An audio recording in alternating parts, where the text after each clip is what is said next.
Corona വൈറസിനെ തോൽപ്പിക്കാൻ ലക്ഷക്കണക്കിന് ജീവനുകൾ രക്ഷിക്കാൻ എല്ലാ രാജ്യങ്ങളും ഇപ്പോൾ ഒരുപോലെ പിന്തുടരുന്ന ആ ഒരു ഒറ്റ പ്രതിവിധി മാത്രമേ നമ്മുടെ കയ്യിലുമുള്ളൂ. അത് നമ്മൾ ശക്തമായി പിന്തുടരേണ്ടതുണ്ട്. അത് ഐസൊലേഷനാണ്, സോഷ്യൽ ഡിസ്റ്റൻസിംഗ് ആണ്, നമ്മളെ മറ്റുള്ളവരിൽ നിന്ന് ഒറ്റപ്പെടുത്തലാണ്. ഈ വീഡിയോ മുഴുവനായും ശ്രദ്ധിച്ചും കാണുക, മാക്സിമം ഷെയർ ചെയ്യുക, ശക്തമായി സ്വയം പാലിക്കുക. എത്ര വലിയ ഹോസ്പിറ്റലാണെങ്കിലും അതിന്റെ കപ്പാസിറ്റി എന്ന് പറയുന്നത് അതിൽ എത്ര മുറിയുണ്ടോ അത്ര മാത്രമാണ്.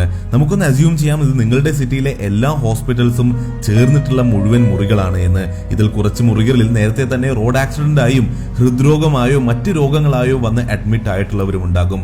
ഈ കാണുന്നത് അത് നിങ്ങളാണ്, ഒരു ഹെൽത്തി ആയിട്ടുള്ള ആൾ. എന്നത്തെയും പോലെ രാവിലെ റെഡിയായി നിങ്ങൾ വീട്ടിൽ നിന്ന് ഇറങ്ങുകയാണ്, ബസ് പിടിക്കുകയാണ്, ഓഫീസിൽ പോവുകയാണ്.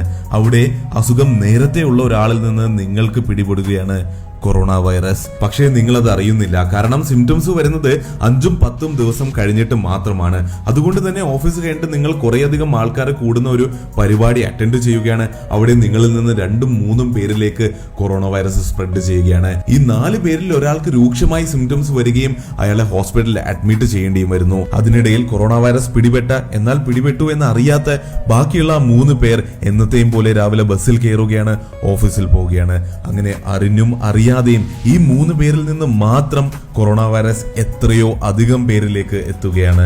അടുത്ത 7 ദിവസത്തിൽ ഇതിൽ 20% ആൾക്കാരെങ്കിലും ഹോസ്പിറ്റലിൽ അഡ്മിറ്റ് ആകേണ്ടി വരും. ഇങ്ങനെ കാര്യങ്ങൾ പോയാൽ ദിവസം തോറും ഹോസ്പിറ്റലിൽ അഡ്മിറ്റ് ചെയ്യുന്നവരുടെ എണ്ണം അതിശക്തമായി ഇരട്ടിക്കുകയും അങ്ങനെ എല്ലാ ഹോസ്പിറ്റലുകളും നിറഞ്ഞു കവിയുന്നു, സ്ഥലമില്ലാതെയാകുന്നു. അങ്ങനെ ഒരു സാഹചര്യത്തിൽ അസുഖമായി വരുന്നവർക്ക് ഹോസ്പിറ്റലിൽ സ്ഥലമുണ്ടാകുന്നില്ല.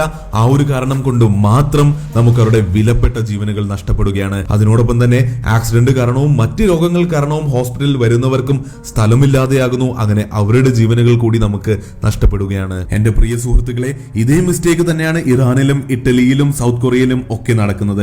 അതുകൊണ്ട് തന്നെയാണ് അവിടെ കൊറോണ വൈറസ് കേസസ് 2 ആഴ്ചക്കുള്ളിൽ 100-ൽ നിന്ന് 5000 ആയത്. നിങ്ങൾക്ക് വിശ്വാസം വരില്ലായിരിക്കും, പക്ഷേ ഏറ്റവും കൂടുതൽ ആൾക്കാർ മരിക്കുന്നതും ഹോസ്പിറ്റലിൽ സ്ഥലമില്ലാത്തത് കൊണ്ടും നല്ല ട്രീറ്റ്മെന്റ് കിട്ടാത്തതും കൊണ്ടുമാണ്. നിങ്ങൾക്ക് കാണാൻ പറ്റുന്നത് പോലെ ഹോസ്പിറ്റലിന്റെ ആവശ്യം സീരിയസ് ആയിട്ടുള്ള പേഷ്യൻസിന് മാത്രമാണുള്ളത്. പക്ഷേ അവരിലേക്ക് രോഗം എത്തിക്കുന്നത് ഹെൽത്തി ഫീൽ ചെയ്യുന്ന, വലിയ സിംറ്റംസ് ഒന്നും ഇല്ലാത്ത, എന്നാൽ കൊറോണ വൈറസ് കാരിയേഴ്സ് ആയിട്ടുള്ള ആൾക്കാരാണ്. അതായത് ഇപ്പോൾ മരിച്ചുകൊണ്ടിരിക്കുന്നവരെ സഹായിക്കാൻ പറ്റുന്നത് ആകെ ഈ ഹെൽത്തി ആയിട്ടുള്ള ആൾക്കാർക്ക് മാത്രമാണ്. അതായത് നമ്മൾക്കാണ്, നിങ്ങൾക്കും എനിക്കുമാണ്. എങ്ങനെ? അത് നിങ്ങൾ ശ്രദ്ധിച്ചു കേൾക്കുക. എല്ലാ ദിവസത്തെയും പോലെ ആ ബസ്സിൽ നിങ്ങൾ കയറാതിരിക്കുന്നതിലൂടെ, എല്ലാ ദിവസത്തെ പോലെയും ഓഫീസിൽ പോകാതിരിക്കുന്നതിലൂടെയും, കുറേയധികം ആൾക്കാർ കൂടുന്ന സ്ഥലങ്ങളിൽ പോകാതിരിക്കുന്നതിലൂടെ, അങ്ങനെ ആൾക്കാരുടെ ഇടയിലേക്ക് പോകാതിരിക്കുന്നതിലൂടെ നിങ്ങൾ നിങ്ങളെ മാത്രമല്ല ഒട്ടനവധി ആൾക്കാരെ കൂടിയാണ് കൊറോണ വൈറസിൽ നിന്ന് രക്ഷപ്പെടുത്തുന്നത്. അങ്ങനെയാണെങ്കിൽ കൊറോണ വൈറസ് പിടിപെടുന്ന ഏതാനും കുറച്ച് ആളുകൾക്ക് ഹോസ്പിറ്റലിൽ അഡ്മിറ്റ് ആകാനും അവർക്ക് വളരെ നല്ല ശുശ്രൂഷ ലഭിക്കാനും കഴിയും. അങ്ങനെയാണ് നമുക്കും നമ്മുടെ നാടിനും കൊറോണ എന്ന വിപത്തിനെതിരെ പോരാടാനും അതിനെ തോൽപ്പിക്കാനും കഴിയുകയുള്ളൂ.